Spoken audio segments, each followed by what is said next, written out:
This was supposed to be a routine hearing for Mark Burns. His attorney wanted all charges dismissed, but in a shocker to all in the courtroom, Burns did an about-face and admitted to being the Clearfield rapist. It's aggravated sexual assault, first-degree felony. How do you plead? Guilty, Your Honor. To rape charges. Guilty, Your Honor. In all, Mark Burns pleads guilty to all 17 charges filed against him. How do you plead? Guilty, Your Honor.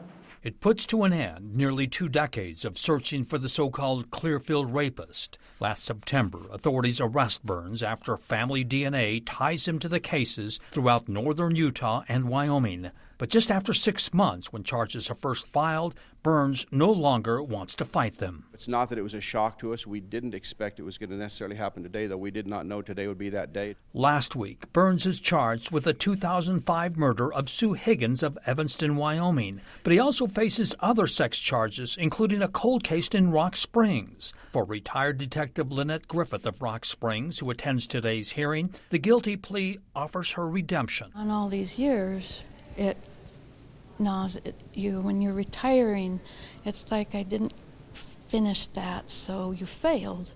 You failed. None of the victims are in the courtroom to hear Burns admit guilt, but they'll soon learn they've been spared from testifying and reliving these vicious crimes. These are people from our community who 20 years ago were traumatized, and they are very eager to get this case resolved and to get some justice. Prosecutors say some of the victims will be on hand at sentencing to tell their stories and how it's impacted their lives.